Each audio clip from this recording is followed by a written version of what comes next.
वासुदेवाय।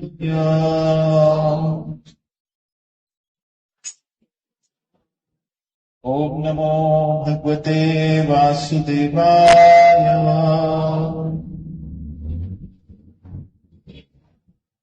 ओम नमो भगवते वासुदेवाय।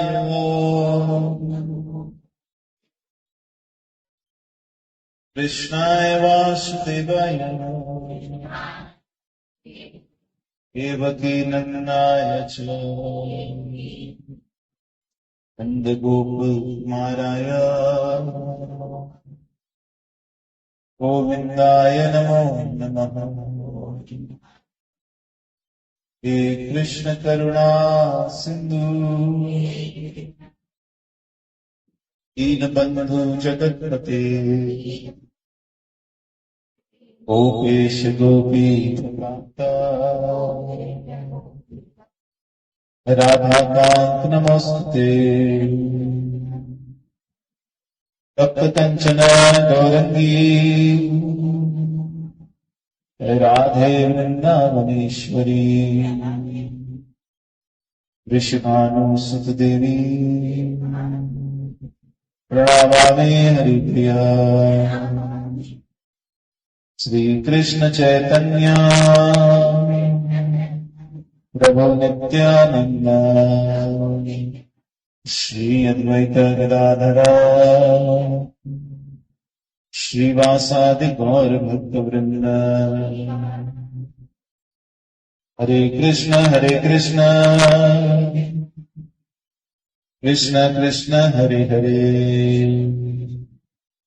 हरे राम राम राम हरे हरे। ओम शुभदाय कृष्ण पृष्ठाय श्रीमते मधुसूदनाय वाकुजेति नामिने नमस्ते मधुसूदनाय भक्तिपात्रयायते दुर्लभ कृष्ण भक्तिमती सरल कारिणी। राधे। आज बहुत ही पवित्र दिन निर्जल एकादशी का, और जिसने भी निर्जल एकादशी आज रखी है उन सब के लिए कृष्ण जरूर इस तपस्या को स्वीकार कर रहे हैं। वैसे तो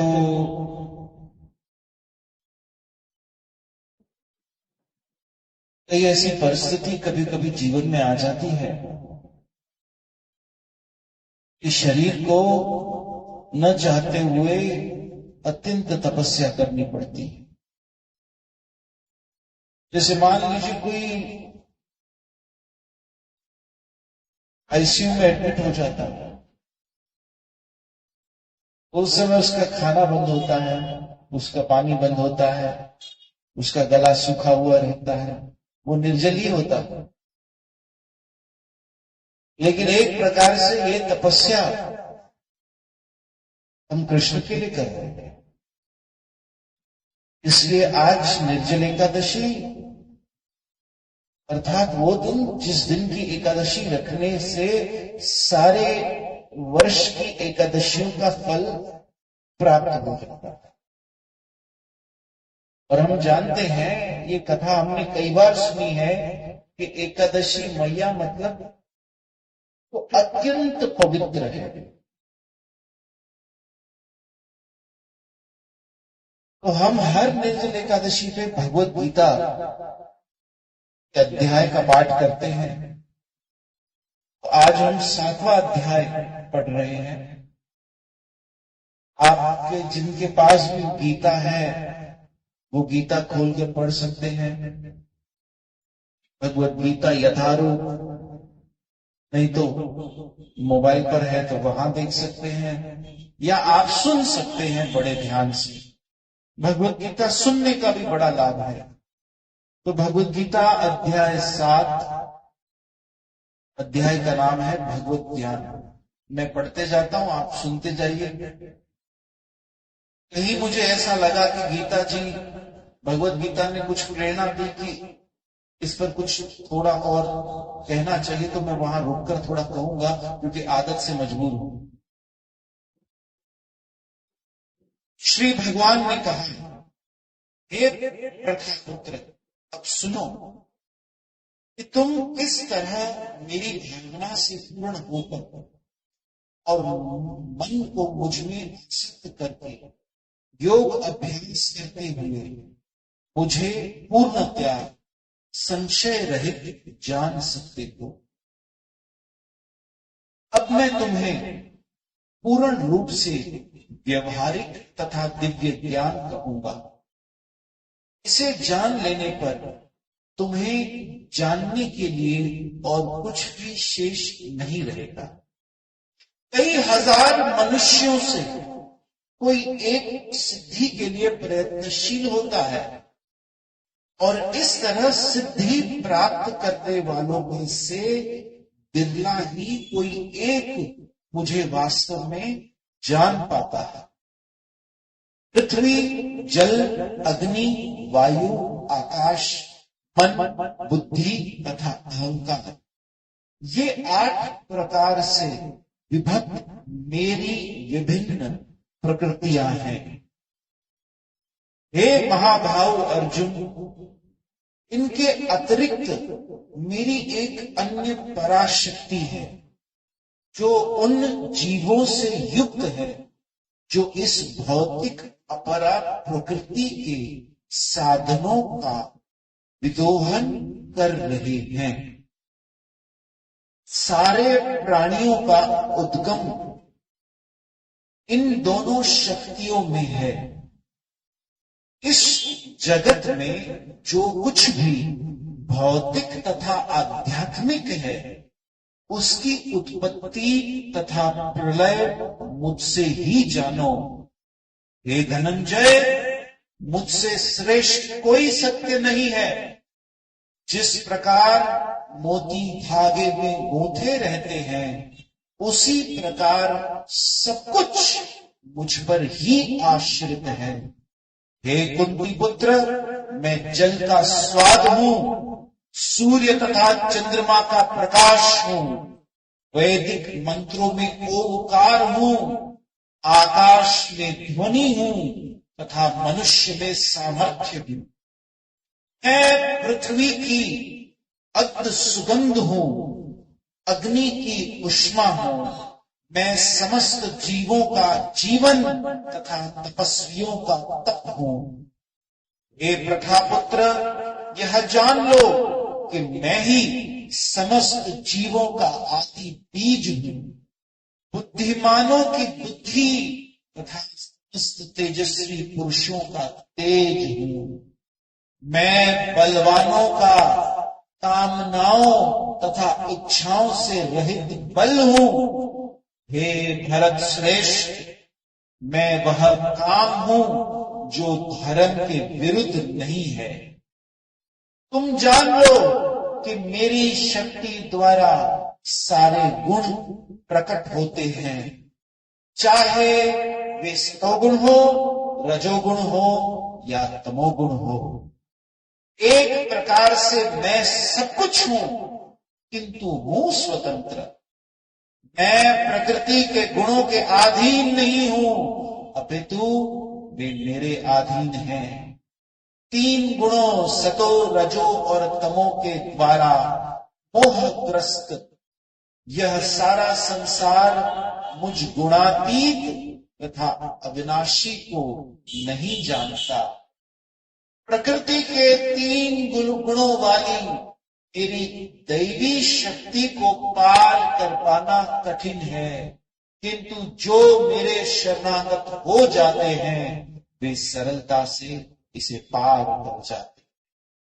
जो निपट मूर्ख हैं, जो मनुष्यों में अधम हैं, जिनका ज्ञान माया द्वारा हर लिया गया है, तथा जो असुरों की नास्तिक प्रकृति को धारण करने वाले हैं, ऐसे दुष्ट मेरी शरण ग्रहण नहीं करते।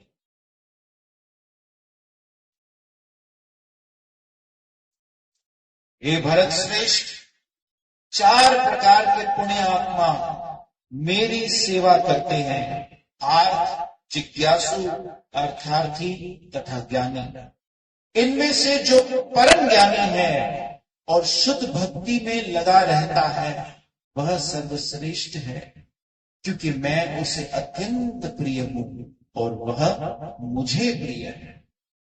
निसंदेह ये सब उदार चेता व्यक्ति है, किंतु जो मेरे ज्ञान को प्राप्त है उसे मैं अपने ही समान मानता हूं।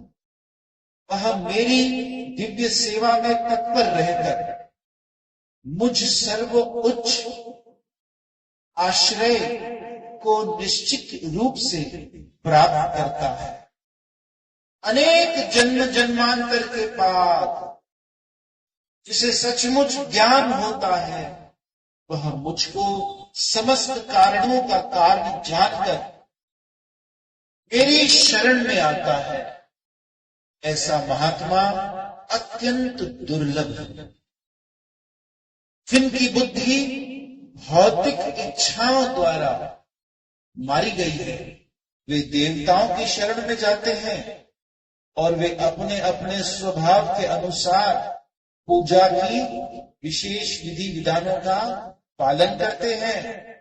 मैं प्रत्येक जीव के हृदय में परमात्मा स्वरूप स्थित हूं। जैसे ही कोई किसी देवता की पूजा करने की इच्छा करता है मैं उसकी श्रद्धा को स्थिर करता हूं, जिससे वह उसी विशेष देवता की भक्ति कर सके। ऐसी श्रद्धा से सम्मिलित वह देवता विशेष की पूजा करता है,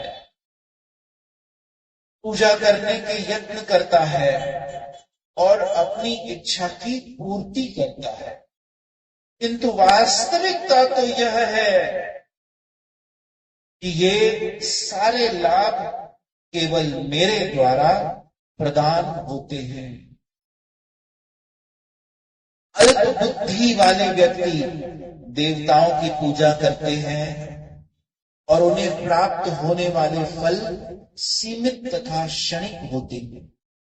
देवताओं की पूजा करने वाले देवलोक को जाते हैं, किंतु मेरे भक्त अनंत मेरे परम धाम को प्राप्त हो अंततः मेरे परम धाम को प्राप्त होते हैं। बुद्धिमान मनुष्य मुझको ठीक से, बुद्धिहीन मनुष्य मुझको ठीक से न जानने के कारण सोचता है कि मैं अर्थात भगवान कृष्ण पहले निराकार था, अब मैंने इस स्वरूप को धारण किया है। वे अपने अल्प ज्ञान के कारण मेरी अविनाशी तथा सर्व उच्च प्रकृति को नहीं जान पाता। मैं मूर्खों तथा अल्पज्ञों के लिए कभी भी प्रकट नहीं होता हूं। उनके लिए तो मैं अपनी अंतरंगा शक्ति द्वारा आच्छादित रहता हूं। अतः वे ये नहीं जान पाते कि मैं अजन्मा तथा अविनाशी हूं। हे अर्जुन, श्री भगवान होने के नाते मैं जो कुछ भी भूतकाल में घटित हो चुका है, जो वर्तमान में घटित हो रहा है और जो आगे होने वाला है, वह सब कुछ जानता हूं। मैं समस्त जीवों को भी जानता हूं, किंतु मुझे कोई नहीं जानता। हे भरतवंशी, हे शत्रु विजेता, समस्त जीव जन्म लेकर इच्छा तथा घृणा से उत्पन्न द्वंद्वों से मोहग्रस्त होकर मोह को प्राप्त होते हैं। जिन मनुष्यों ने पूर्व जन्मों में तथा इस जन्म में पुण्य कर्म किए हैं और जिनके पुण्य कर्मों का पूर्णतया उच्छेदन हो चुका है, वे मोह के द्वंद्वों से मुक्त हो जाते हैं और वे संकल्प पूर्वक मेरी सेवा में तत्पर होते हैं। जो जरा तथा मृत्यु से मुक्ति पाने के लिए यत्नशील होते हैं, वे बुद्धिमान व्यक्ति मेरी भक्ति की शरण ग्रहण करते हैं। वे वास्तव में ब्रह्म हैं, क्योंकि वे दिव्य कर्मों के विषय में पूरी तरह से जानते हैं। तो मुझ परमेश्वर को मेरी पूर्ण चेतना में रहकर मुझे जगत का, देवताओं का तथा समस्त यज्ञ विधियों का नियमक जानता है, वे अपनी मृत्यु के समय भी मुझ भगवान को जान और समझ सकता है। हे मधुसूदन, यज्ञ का स्वामी कौन है? अर्जुन कह रहे हैं, हे मधुसूदन, यज्ञ का स्वामी कौन है और वो शरीर में कैसे रहता है और मृत्यु के समय भक्ति में लगे रहने वाले आपको कैसे जान पाते हैं? भगवान ने कहा, अविनाशी और दिव्य जीव ब्रह्म कहलाता है और उसका नित्य स्वभाव आध्यात्म या आत्म कहलाता है। जीवों के लिए भौतिक शरीर से संबंधित गतिविधि कर्म या सकाम कर्म कहलाती है। हे देहधारियों में श्रेष्ठ, निरंतर परिवर्तनशील यह भौतिक प्रकृति अधिभूत कहलाती है। भगवान का विराट रूप, जिसमें सूर्य तथा चंद्रमा और समस्त देवता सम्मिलित हैं, आदिदेव कहलाते हैं तथा प्रत्येक देहधारी के हृदय में परमात्मा स्वरूप स्थित मैं परमेश्वर आदि यज्ञ अर्थात यज्ञ का स्वामी कहलाता था। और जीवन के अंत में जो केवल मेरा स्मरण करते हुए शरीर का त्याग करता है, वह तुरंत मेरे स्वभाव को प्राप्त होता है। इसमें रंच मात्र भी संदेह नहीं है। हे कुंती पुत्र, शरीर त्यागते समय मनुष्य जिस जिस भाव का स्मरण करता है, वह उस भाव को निश्चित रूप से प्राप्ति होता है। अतएव हे अर्जुन, तुम सदैव कृष्ण रूप में मेरा चिंतन करना और साथ ही युद्ध करने के कर्तव्य को भी पूरा करना। अपने कर्मों को मुझे समर्पित करते तथा अपने मन एवं बुद्धि को मुझ में स्थिर करके तुम निश्चित रूप से मुझे प्राप्त कर सकोगे। हे पार्थ, जो व्यक्ति मेरा स्मरण करने में अपना मन निरंतर लगाए रखकर अविचलित भाव से भगवान के रूप में मेरा ध्यान करता है, वह मुझको अवश्य ही प्राप्त करता है। मनुष्य को चाहिए कि परम पुरुष को ध्यान, सर्वज्ञ, पुरातन, नियंत्रण, लघुतम से लघुतर प्रत्येक का पालन करता, समस्त भौतिक बुद्धि से परे, अचिंतनीय तथा नित्य रूप के रूप में करे। वे सूर्य के भांति तेजवान है और इस भौतिक प्रकृति से परे दिव्य रूप है। मृत्यु के समय जो व्यक्ति अपने प्राण को भवों के मध्य स्थिर कर लेता है, और योग शक्ति के द्वारा अविचलित मन से पूर्ण भक्ति के तथा परमेश्वर के स्मरण में अपने को लगाता है, वह निश्चित रूप से भगवान को प्राप्त करता है। जो वेदों के ज्ञाता है, जो ओंकार का उच्चारण करते हैं और जो संन्यास आश्रम के बड़े बड़े मुनि हैं, वे ब्रह्म में प्रवेश करते हैं। ऐसी सिद्धि की इच्छा करने वाले ब्रह्मचर्य व्रत का अभ्यास करते हैं। अब मैं तुम्हें वह विधि बताऊंगा जिससे कोई भी व्यक्ति मुक्ति लाभ कर सकता है। समस्त इंद्रिय क्रियाओं से विरक्त को योग की स्थिति कहा जाता है।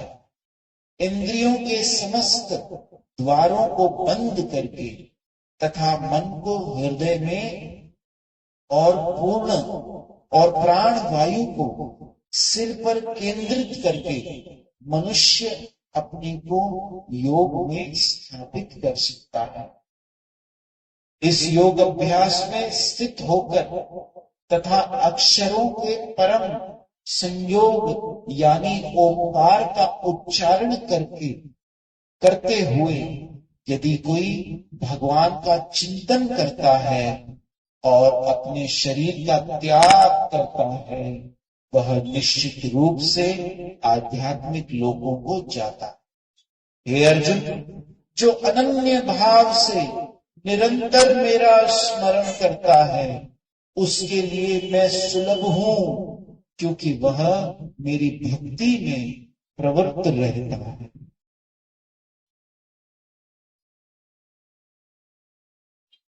मुझे प्राप्त करके महापुरुष जो भक्ति योगी हैं, कभी भी दुखों से पूर्ण इस अनित्य जगत में नहीं लौटते, क्योंकि उन्हें परम सिद्धि प्राप्त हो चुकी है।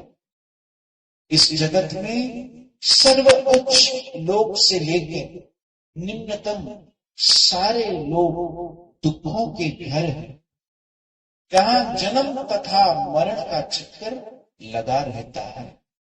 किंतु हे कुंती पुत्र, जो मेरे धाम को प्राप्त कर लेता है, वह फिर कभी जन्म नहीं लेता। मानवीय गणना के अनुसार 1000 युग में ब्रह्मा का एक दिन बनता है, और इतनी ही बड़ी ब्रह्मा की रात्रि भी होती है। जब जब ब्रह्मा का दिन आता है तो सारे जीव प्रकट होते हैं, और ब्रह्मा की रात्रि होती है अश्वाहवत विलीन होते हैं। इसके अतिरिक्त एक अन्य व्यक्ति प्रकृति है जो शाश्वत है, और इस व्यक्त तथा अव्यक्त पदार्थ से परे है। यह परा अर्थात श्रेष्ठ और कभी नाश न होने वाली है। जब इस संसार का सब कुछ लय हो जाता है, तब भी उसका नाश नहीं होता, जिसे वेदांती अप्रकट तथा अविनाशी बताते हैं, जो परम गंतव्य है, जिससे प्राप्त कर लेने पर कोई वापस नहीं आता, वह मेरा परम धाम है। भगवान जो सबसे महान है, अनन्य भक्ति द्वारा ही प्राप्त किए जा सकते हैं। यद्यपि वे अपने धाम में विराजमान रहते हैं, तो कभी वे सर्वव्यापी हैं और उनमें सब कुछ स्थित है। हे भरत श्रेष्ठ, अब मैं तुम्हें विभिन्न कालों को बताऊंगा, जिनमें इस संसार के प्रयाण करने के बाद योगी पुनः आता है अथवा नहीं आता। जो परम ब्रह्म के ज्ञाता है वे अग्निदेव के प्रभाव में, प्रकाश में, दिन के शुभक्षण में, शुक्ल पक्ष में या जब सूर्य उत्तरायण में रहता है, उन 6 मासों में इस संसार में शरीर त्याग करने पर इस परम ब्रह्म को प्राप्त करते हैं। तो योगी धुएं रात्रि कृष्ण पक्ष में या सूर्य के दक्षिणायन में रहने के 6 महीनों में दिवंगत होते हैं, वह चंद्रलोक को जाते हैं, किंतु वहां से पुनः पृथ्वी पर चला आता है। वैदिक मत अनुसार इस संसार में प्रयाण करने के 2 मार्ग हैं, एक प्रकाश का तथा दूसरा अंधकार का। जब मनुष्य प्रकाश के मार्ग में जाता है तो वह वापस नहीं आता, किंतु अंधकार के मार्ग से जाने वाला पुनः लौटकर आता है। हे अर्जुन, यद्यपि भक्तगण इन दोनों मार्गों को जानते हैं, किंतु वह मोहग्रस्त नहीं होते। अतः तुम भक्ति में सदैव स्थिर रहो। जो व्यक्ति भक्ति मार्ग स्वीकार करता है वह वेद अध्ययन, तपस्या, दान, दार्शनिक तथा सकाम कर्म करने से प्राप्त होने वाले फलों से वंचित नहीं होता। वह मात्र भक्ति संपन्न करके इन समस्त फलों को प्राप्त करता है और अंत में परम नित्य धाम को प्राप्त होता है। तो 7वां और 8वां अध्याय हम सबने पढ़ा, सुना।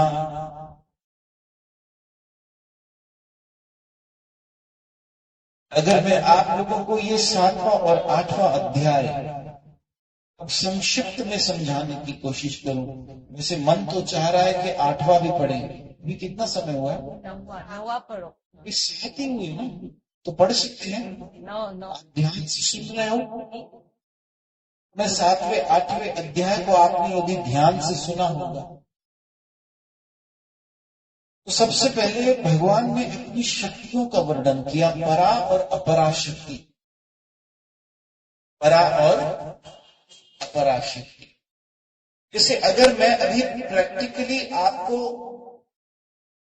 इन शक्तियों का डेमोन्स्ट्रेशन दूं तो ये शक्तियां 3 तरीके से क्लासिफाई होती हैं, 3 तरह से विभाजित होती है।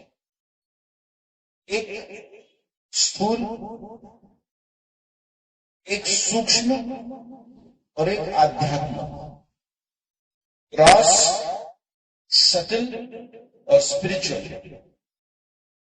जैसे अपने शरीर पर हाथ लगाइए कहीं पर भी हाथ। आपने इसे फील किया, ये क्या है? स्थूल। इसे आप हाथ लगा सकते हैं, स्पर्श कर सकते हैं। तो ये क्या है? स्थूल शरीर। अब मैं आपसे पूछूं, मैंने आपसे कहा अपने नाक पर हाथ लगाइए अपने नाक पर हाथ, अपने कान पर हाथ लगाइए। अब मैं अगर आपसे कहूं अपने मन पर हाथ लगाइए, कहां हाथ लगाओगे? मैं कहूं बुद्धि पर हाथ लगाइए, ये तो सर है। क्या बुद्धि को कभी स्पर्श किया जा सकता है? बुद्धि को देखा जा सकता है? तो क्या इसका ये मतलब बुद्धि है ही नहीं? आपको कि कोई हमको तो दिखाई नहीं देती, है ही नहीं शायद।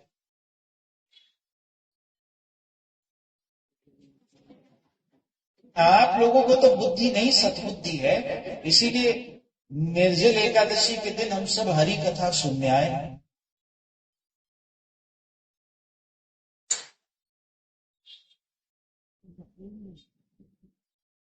तो आप बुद्धि देख नहीं सकते, लेकिन बुद्धि चला जरूर सकते हो। चलती है, हाँ चलती है। बताइए 249 मल्टीप्लाइड बाय 143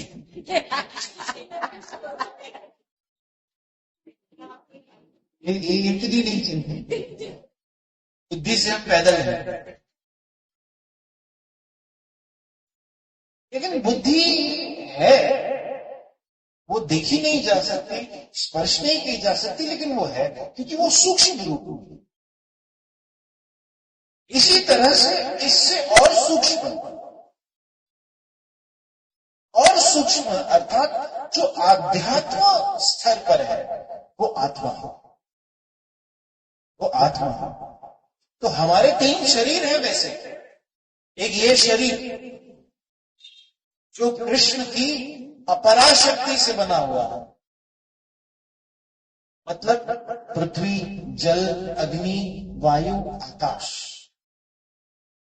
फिर आती है सूक्ष्म मन, बुद्धि और अहंकार। अब जब जीव एक शरीर का त्याग करके दूसरे शरीर में जाता है, तो भौतिक शरीर तो यही छोड़कर जाता है ना, साथ में वो ले जाता है सूक्ष्म शरीर। मतलब आपकी मन, बुद्धि, अहंकार ये नया नहीं मिलता। जैसे ये शरीर हमें नया मिला, लेकिन मन, बुद्धि, अहंकार ये सूक्ष्म शरीर है, ये पूर्व जन्म से ही हमारे साथ आए, ये हमेशा से हमारे साथ है। इसीलिए कभी कभी ऐसा होता है, एक ही मां के 2 बच्चे पैदा होते, ट्विंस हैं ये। मान लीजिए ट्विंस एक दिन के एक समय पर एक घर में एक मां के घर पैदा हुए, लेकिन दोनों के जो लक्षण होंगे बिल्कुल अलग अलग होंगे। दोनों में जो एक बिहेवियर कैरेक्टरिस्टिक होगी बिल्कुल अलग होगी। किसी में सतोगुण ज्यादा होगा तो किसी में रजोगुण ज्यादा होगा, रजोगुण ज्यादा होगा तो तमोगुण। अरे जब एक ही समय पर, एक ही देश में, एक ही लोकेशन पर, एक ही टाइम स्पैन पर 2 बच्चे पैदा हुए, तो फिर अलग अलग कैसे? दोनों का शरीर एक जैसा था, लेकिन दोनों के मन, बुद्धि और अहंकार अर्थात सूक्ष्म शरीर एक जैसी नहीं थी। दोनों अपने अपने पूर्व जन्म के कर्मों से वो शरीर लेकर आए।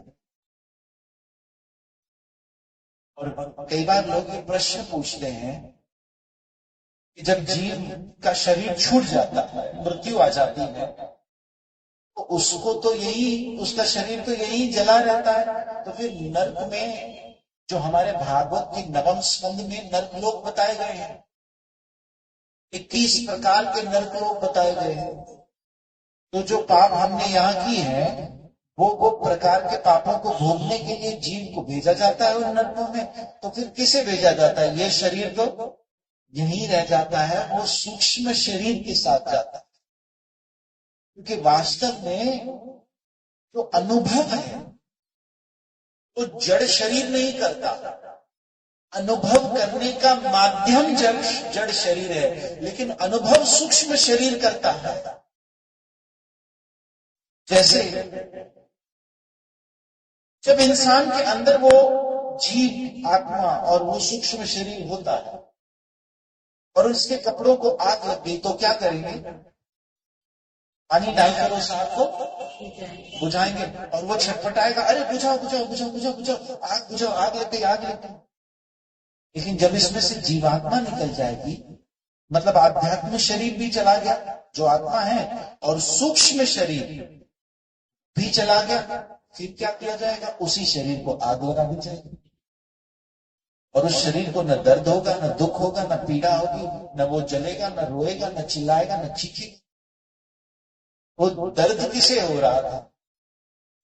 दर्द का अनुभव सूक्ष्म शरीर करता है, लेकिन उस दर्द को अनुभव करने का माध्यम इस धरती पर जब हम आते हैं तो ये पंच महाभूत का शरीर है। दिस इज साइंस, वैदिक साइंस।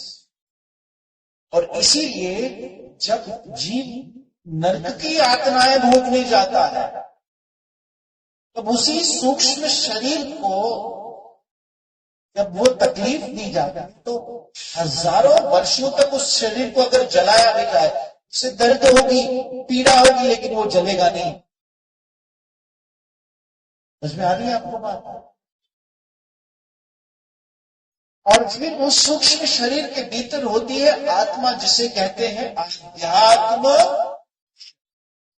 जिसे कहते हैं आध्यात्म, जो श्री कृष्ण का अंश है। वो उसका इस दुनिया से कोई लेना देना नहीं है, उसका इस पंच महाभूत से कोई लेना देना नहीं है, उसका यहाँ के गुणों से कोई लेना देना नहीं है। लेकिन वो आत्मा बेचारा फंस गया। इसके कारण आत्मा का पतन का कारण क्या था? कृष्ण से विमुख होकर एंजॉय करना, to enjoy independently of Krishna. क्या कृष्ण को देखा कि कृष्ण का इतना वैभव, कृष्ण की इतनी जय जयकार, कृष्ण की इतनी सेवा हो रही है, मैं भी ये मजे लूं, मैं भी ये भोग भोगूं, मैं भी ये एंजॉयमेंट करूं। जब ये इच्छा मन में आई, शरीर लेना पड़ा, टेम्पररी अरेंजमेंट हो गई। ठीक है, तुम मुझसे अलग होकर एंजॉय करना। जैसे बच्चे माँ बाप को कहते हैं हमें आपके साथ नहीं रहना है, आप हमें एंजॉय नहीं करने देते हमारी लाइफ, हमें अलग रहना है। तो माँ बाप क्या करते हैं, ठीक है बेटा, एक नया घर तुझे लेके देते हैं, तो वहां पे अपनी फैमिली बना ले। कई बार ऐसा होता है, कई लोगों ने ऐसा किया। ऐसे ही भगवान भी ये सृष्टि का निर्माण इसी कारण करते हैं। जब जीव कृष्ण के विमुख होता है तो वो कहां जाएगा? फिर वो भगवत धाम में तो रह नहीं सकता, क्योंकि उसके अंदर द्वेष आ गया, उसके अंदर कृष्ण के प्रति द्वेष और ईर्ष्या आ गई। तो उसे कृष्ण के विमुख होकर रहना है, तो उसकी उस कारणवश, उस इच्छा के कारणवश भगवान को मजबूरन इस सृष्टि का निर्माण करना पड़ता है। अब भगवान जानते हैं कि जीव मुझसे अलग होकर कभी भी सुखी नहीं रह सकता, इसीलिए यहां जन्म और मृत्यु बना दी। कभी न कभी जन्म मृत्यु लेते लेते लेते और फिर क्या करते हैं, फिर स्वयं आते हैं द्वापर युग के अंत में, और जब स्वयं आकर चले जाते हैं फिर भी अकेला नहीं छोड़ते, फिर भी अपने जनों को, गुरुजन को, वैष्णवों को, शुद्ध वैष्णवों को अपने धाम से धरती पर भेजते।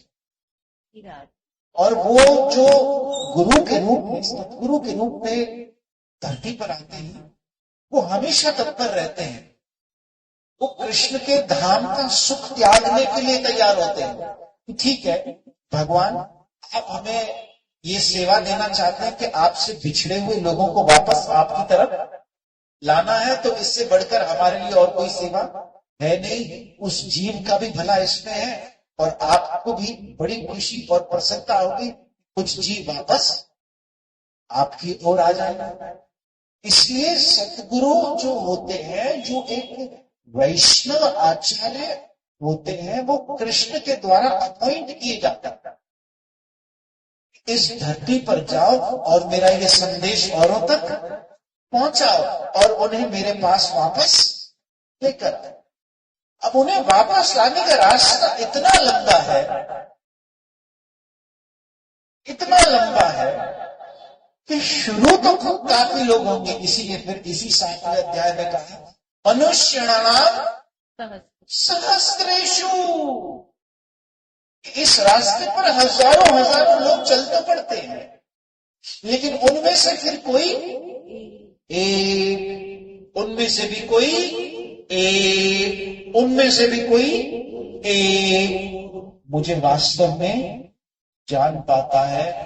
बाकी लोगों का क्या होता है, वो वापस चले जाते हैं इसी चक्कर में। वापस यही दुनिया उन्हें लुभावनी लगने लगती है। राधे कहीं उन्हें यहीं पर सुख दिखने लगता है।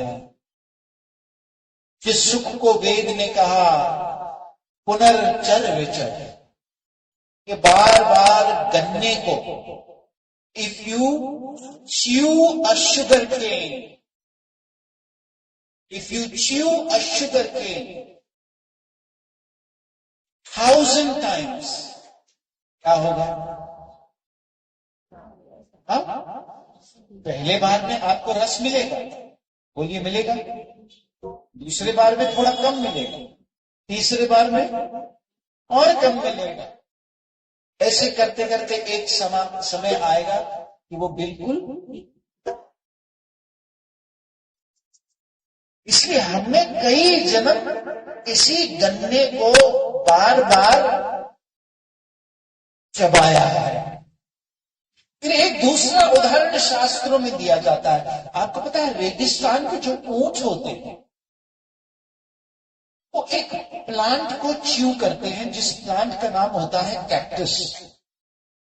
कैक्टस प्लांट होता है, इसमें कांटे लगे हुए होते हैं। जब ऊंट उस कैक्टस प्लांट को चबाता है तो उसकी जो मसूड़े होती हैं उसमें वो कांटे चुभते हैं और उसी का खून उसके मुंह में बहने लगता है। लेकिन ऊंट ये सोचता है ये सुख मुझे, ये जूस मुझे इस कैक्टस प्लांट से मिल रहा है, और उसे ऐसा लगता है और थोड़ा चबाऊं, और थोड़ा चबाऊं। लेकिन वो चबाकर जब पूरा करके थोड़ी देर बाद जब उसे उस दर्द का एहसास होने लगता है तो वो चीखने चिल्लाने लगता है। शास्त्रों में इस दुनिया के सुख को कैक्टस प्लांट की तरह बताया गया है, जिसे हम सुख समझकर चबाने तो लगते हैं और सोचते हैं, ऐसा हमें लगने भी लगता है कि मजा आ रहा है। आ रहा है मजा, इंद्रिय सुख में मजा आ रहा है, इंद्रिय तृप्ति में मजा आ रहा है, ये करने में मजा आ रहा है, ऐसे करने में मजा आ रहा है, सारा मजा आ तो रहा है। लेकिन ये धीरे धीरे करके सजा में परिवर्तन होगा, क्योंकि भगवान जानते हैं दुखालयम शाश्वतम। और फिर जीव जब भगवत गीता की वाणी सुनता है, समझता है, फिर यहां कहा गया 8वां अध्याय आया है। 8वें अध्याय में मरने की, मैं कहूंगा 8वां अध्याय कृष्ण ने मरने की कला सिखाई, art of dying, art of dying, जिसमें बताया कि एक योगी, पहले तो कहा कि 2 तरीके से इस जीव का परायण, अर्थात इस जीव इस दुनिया से जाना हो सकता है, एक प्रकाश में, एक अंधकार में। जो रोशनी अर्थात प्रकाश में जाता है वो दोबारा लौटकर नहीं आता, और जो अंधकार में जाता है उसे दोबारा आना। अब कई लोग इसका अर्थ ये निकालते हैं कि जो सुबह को इस दुनिया से गया मतलब उसका मोक्ष हो गया, और जो रात को इस दुनिया से गया उसको वापस। ऐसा नहीं है। भगवत गीता इतनी भी सरल सपाटी नहीं है, इसमें आप ध्यान से शब्दों को समझिए। यहां अंधकार में जाने का मतलब है उस तमोगुण में जाना, अर्थात अज्ञानता में शरीर छोड़ना। अज्ञानता में शरीर छोड़ने का मतलब क्या है? मतलब जिस जीव ने कृष्ण शरण नहीं ली, जिस जीव ने कृष्ण नाम नहीं लिया, जिस जीव ने ये नहीं जाना कि वासुदेव सर्वम इति, दैट इज इग्नोरेंस या दैट इज अंधकार। इसे हमारे वेद कहते हैं तमसो मां ज्योतिर्गम्य। बोलिए, पावित्रमा पावित्रगम्य।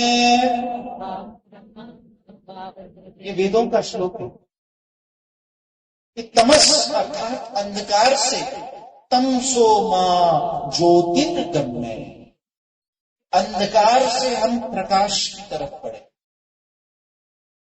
इसीलिए इसी 7वें अध्याय में अगर आपने, जब कृष्ण ने ये प्रकाश और अंधकार की बात बताई, वहीं पर कृष्ण ने ये कहा, मैं मूर्खों के लिए और अल्पज्ञों के लिए प्रकाशित नहीं होता, उनके लिए मैं सदैव माया के पर्दे से ढका हुआ रहता हूं। क्यों?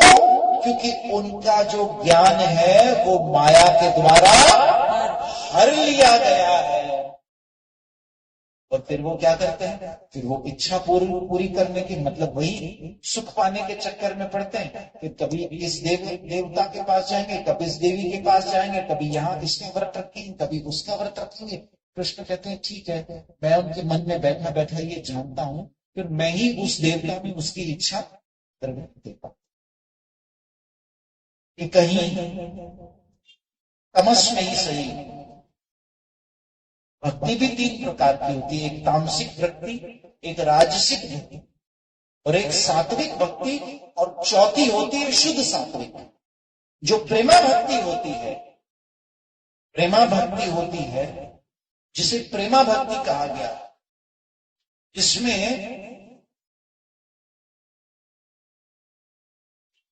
उससे कुछ मांगना नहीं है। आज एक मैं वीडियो देख रहा था, इसमें स्कूल के सारे बच्चे बैठे थे, बच्चों को सबको एक एक समोसा दिया गया। ओहो, एकादशी के दिन उदाहरण समझने वाला है। चलो मैं नाम नहीं लेता हूं, कुछ तो दिया गया, सबकी एकादशी टूट जाएगी, क्योंकि मन में भाव भी नहीं आना चाहिए। आया है तो कैंसिल कर दो, अवॉइड कर दो। सबके मन में, सबके प्लेट में, सब बच्चों के प्लेट में स्कूल में कुछ दिया गया, सबने खा लिया, एक बच्चे ने नहीं खाया। उससे पूछा तुमने क्यों नहीं खाया?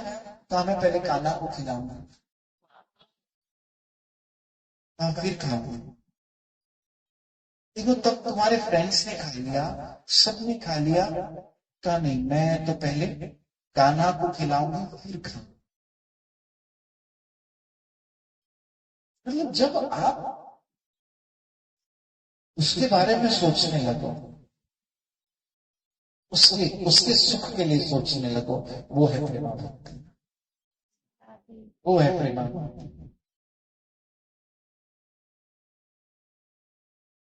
जिसमें हम अपने आप को गलाने के लिए, मिटाने के लिए, जिसमें हम अपने आप को समाप्त करने के लिए भी तैयार हो जाए।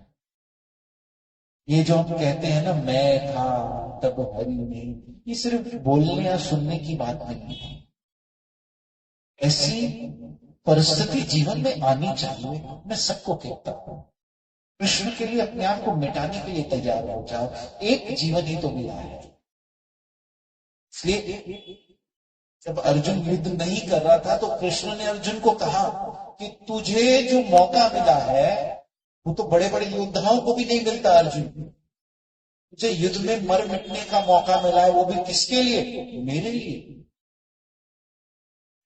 एक बार अपने आप को उसके नाम पर मिटाने की तो सोचो। क्या मेरी हिस्ट्री है? कौन हूं मैं? क्या मेरे पास है? लुटा दो उस पर सब। देखो फिर एक अलग मौज और एक अलग एंजॉयमेंट लाइफ में मिलेगी। मैं अपने गुरु के साथ वृंदावन में जब पहली बार गया, एक संत के पास हम गए थे। तो वो संत से मिलने जब हम ऊपर जा रहे थे, नीचे कीर्तन चल रहा था। उन्होंने बताया कि ऐसे लोग बैठे थे, ऐसे जैसे यहां बैठे हैं। एक व्यक्ति था, फटा पुराना सा कपड़ा था, ऐसे कुर्ता एकदम मैला सा था और कीर्तन कर रहा था। तो उन्होंने इशारा में कहा, ये पता है आपको कौन है? कहा कौन है? कहा ये राजस्थान की रॉयल फैमिली में से, इनकी अरबों की संपत्ति है। कितनी? अरबों की संपत्ति। लेकिन यहां पड़े हैं वृंदावन, पड़े हैं वृंदावन में।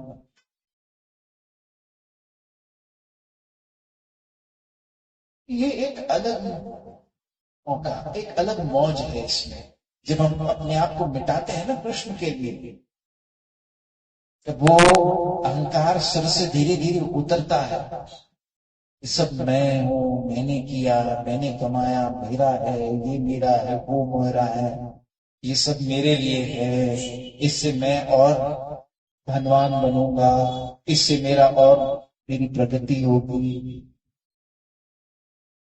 बेटा आप देखिए, जिसने भी अपने आप को कृष्ण के लिए मिटाया, कृष्ण ने उसे अपने सर का ताज बना दिया। उसका नाम इतिहास कभी नहीं भूल सकता। कृष्ण उसे सर पर बिठा देते हैं, जिसने भी।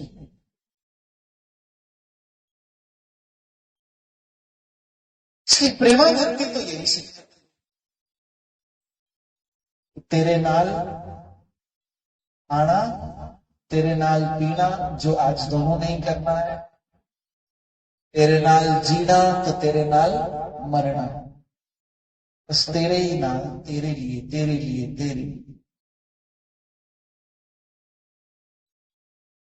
फिर 7वां अध्याय, 8वां अध्याय मृत्यु की कला सिखाता है।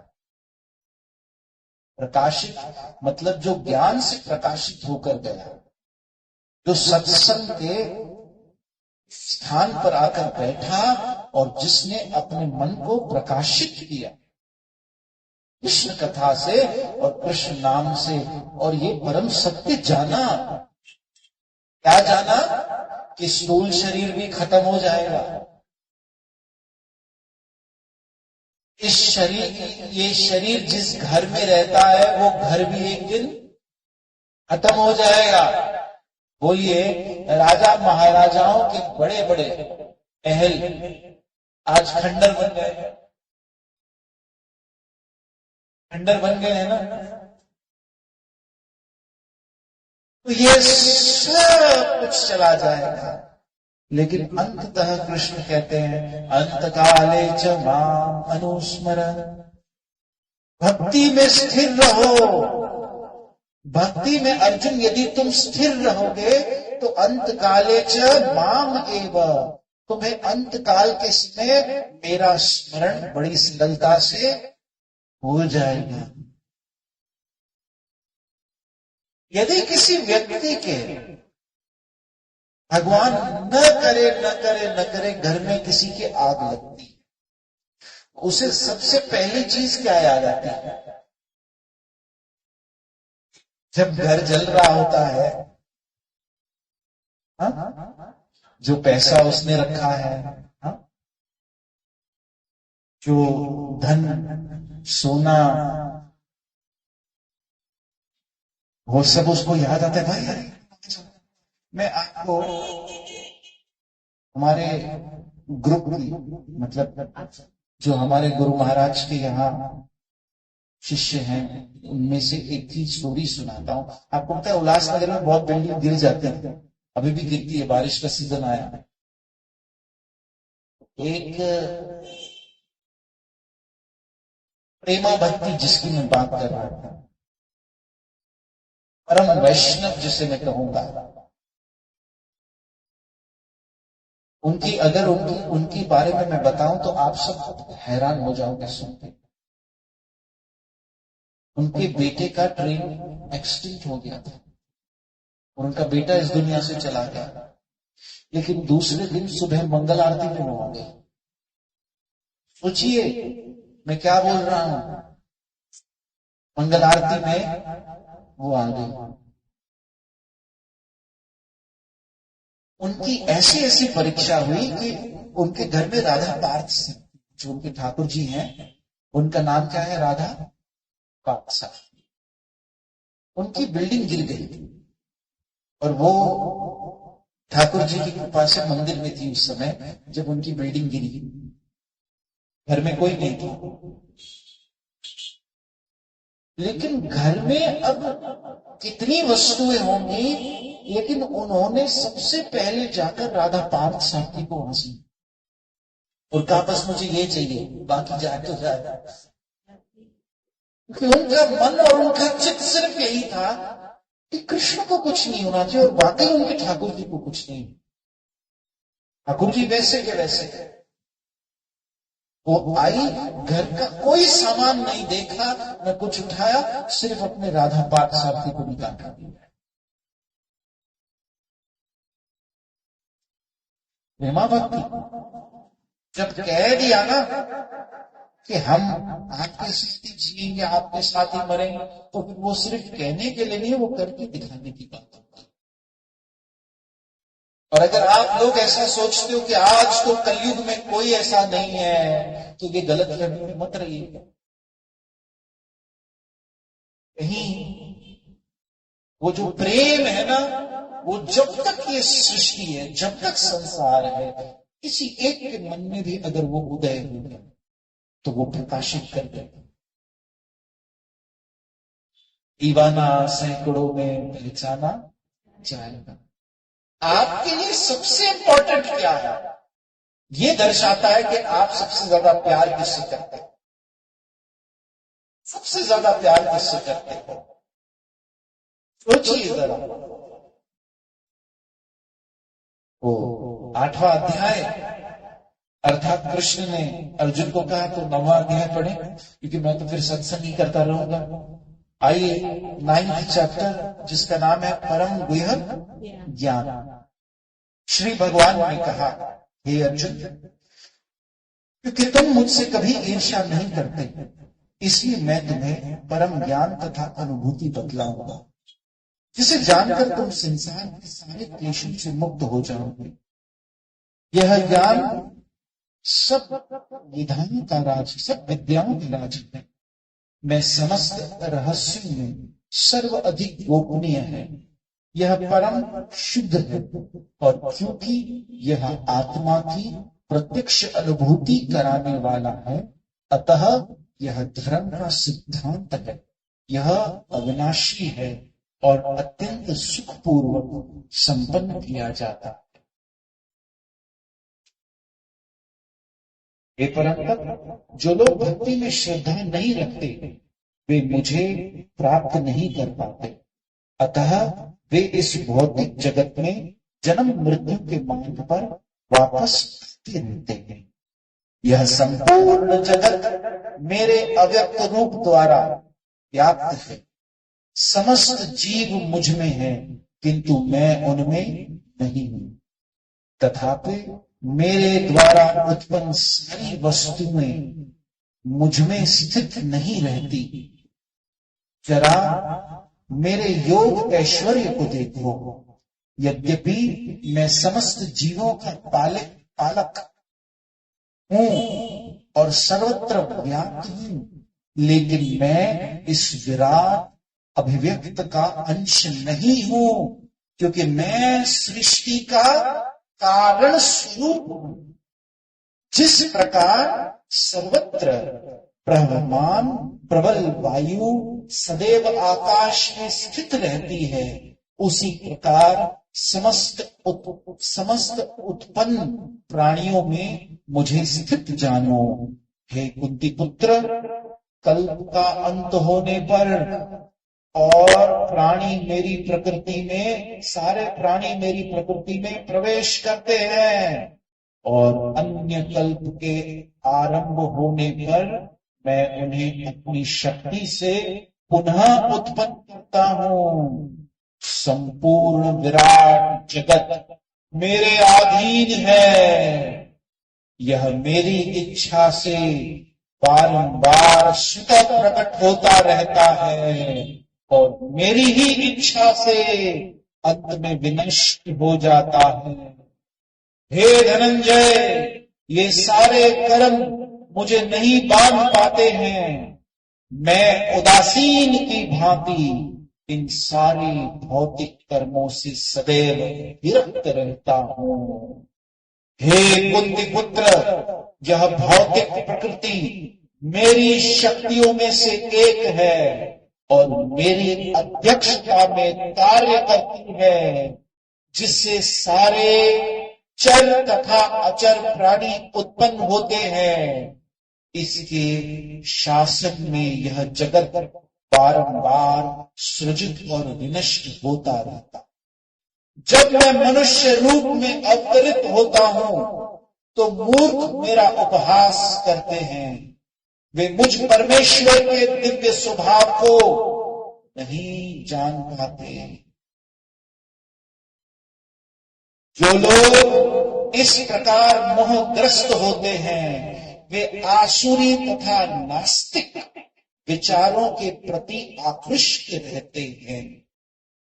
इस मोहग्रस्त अवस्था में उनकी मुक्ति आशा, उनके सकाम कर्म तथा ज्ञान का अनुशीलन सभी निष्फल हो जाता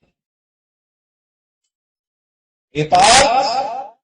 मोहयुक्त महाजन दैवी प्रकृति के संरक्षण में रहते हैं।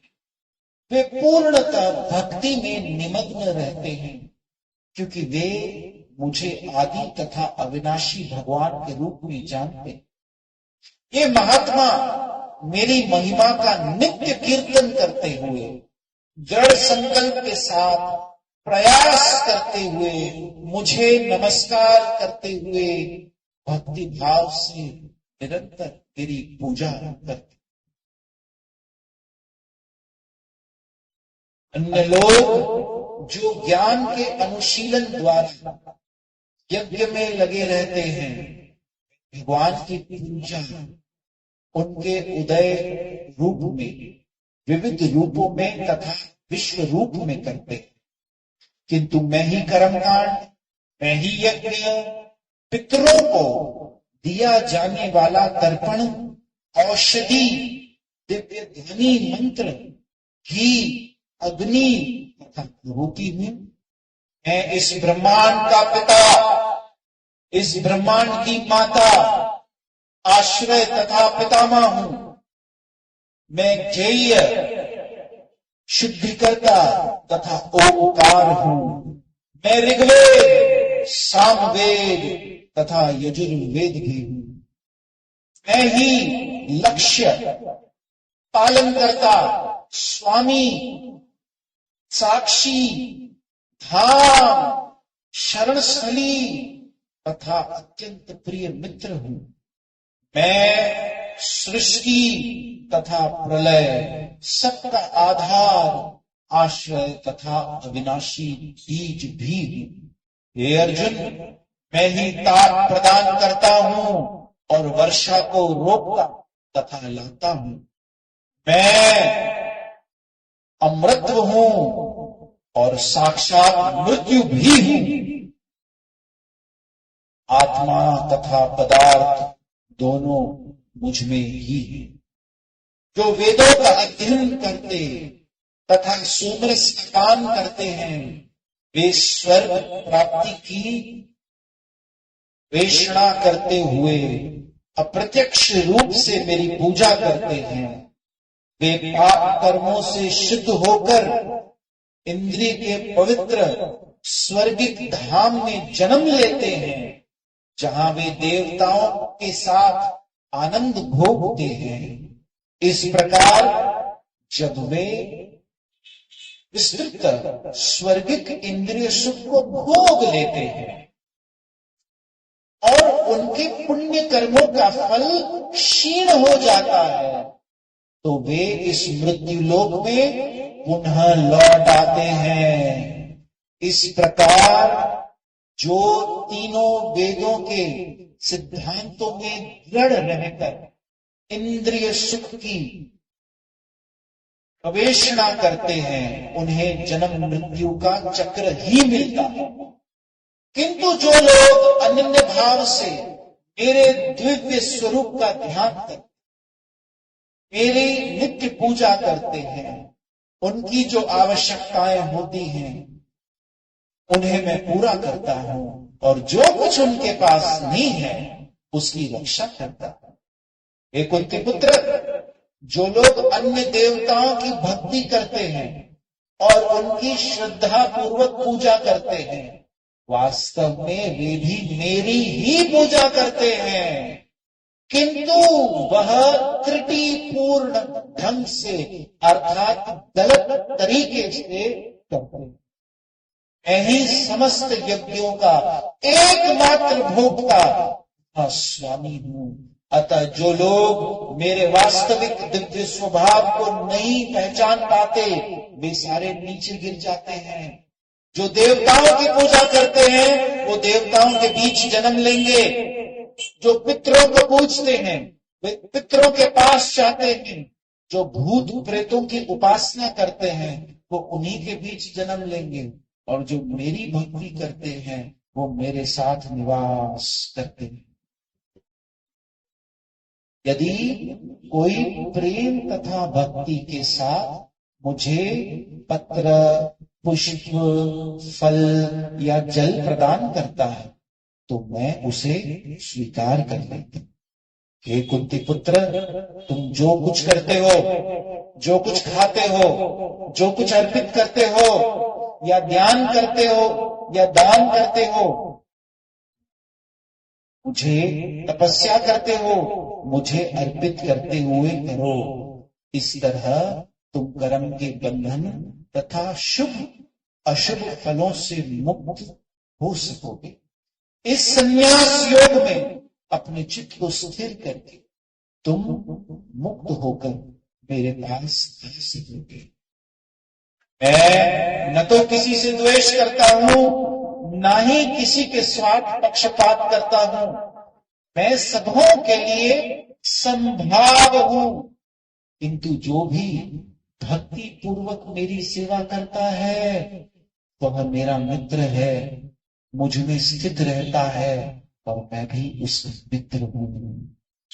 यदि कोई घनन्य से घनन्य कर्म करता है, मतलब पाप से बड़ा पाप करता है, किंतु यदि वह भक्ति में रत रहता है तो उसे साधु मानना चाहिए, क्योंकि वह अपने संकल्प में अडिग रहता है। वह तुरंत धर्मात्मा बन जाता है और स्थायी शांति को प्राप्त होता है। हे कुंती पुत्र, निडर होकर घोषणा कर दो कि मेरे भक्त का कभी विनाश नहीं होता। हे पार्थ, जो लोग मेरी शरण ग्रहण करते हैं वे भले ही निम्न जन्मा स्त्री, वैश्य तथा शूद्र क्यों न हो, वे परम धाम को प्राप्त करते हैं। फिर धर्मात्मा ब्राह्मणों, भक्तों, राजऋषि के लिए तो कहना ही क्या।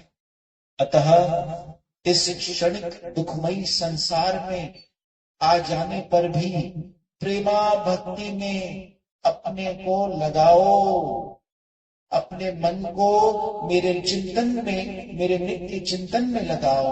मेरे भक्त बनो, मुझे नमस्कार करो और मेरी ही पूजा करो।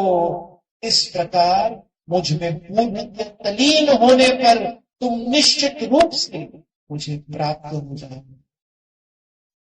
इरादा है 9वां अध्याय यही विराम होता है।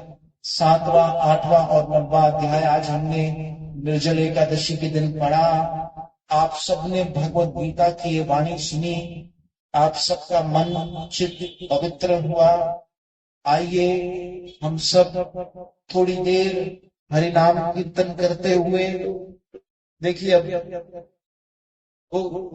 6:30 बजे हमने शुरू किया, 8 तो चलो बच रहे, ये 1-1.5 घंटा भी निकल गया। अब रात निकालनी है। जिन लोगों ने निर्जल रखी है, रात निकालनी है तो थोड़ी देर कीर्तन करते हैं। शक्ति आपके अंदर आएगी कीर्तन करने से। मैंने इतनी देर कीर्तन नहीं किया। कृष्ण के लिए बोलना कीर्तन ही होता है, तो वहां से मैं खुद तो एक साधारण सा व्यक्ति हूं, लेकिन जब गुरु और कृष्ण से शक्ति का संचार होता है तो वो सीधा यहाँ होता है और फिर यहाँ से यहाँ होता है, तो वो शक्ति यहाँ से आ रही है। मेरा काम है आपको दे देना, क्योंकि जो जिसके लिए आया है वो उसको देना चाहिए। तो आइए हरिनाम संकीर्तन करते हैं। ये नाम संकीर्तन आपके अंदर भी शक्ति का संचार करेगा। और अवश्य आज की इस निर्जल एकादशी के दिन जो भी आज सत्संग में आए, जिसने भी आज भगवत गीता सुनी, जिसने भी आज हरिनाम कीर्तन किया, ये हम सबको जन्म जन्म जन्म के पाप कर्मों से मुक्त कर दे। राधे। आज के इस सत्संग, इस भगवत गीता पाठ में जो हम सबने किया, वास्तव में तो हमें पूरी भगवत गीता पढ़नी चाहिए। 3-4 2-3 घंटे बैठना चाहिए मिलकर और पूरी भगवत गीता पढ़नी चाहिए। मेरा प्लान वैसे था, लेकिन नेक्स्ट टाइम हमारी इस दिन की लोकेशन ऐसी होगी जहां सब कंफर्टेबली बैठ पाए और हम पूरी भगवत गीता पहले अध्याय से अंतिम अध्याय तक सब पढ़ेंगे। आप सब गीता लाइएगा। अब तो 1 साल बाद की बात है, तो चलिए आज को कीर्तन करके इस शिक्षक को यही विराम करते हैं। जय जय श्री राधे। कल मैंगो फेस्टिवल है, ठाकुर जी को आम का भोग लगेगा। आप सभी आ जाइएगा शाम को 6:30 बजे वृंदावन हॉल। धन्यवाद।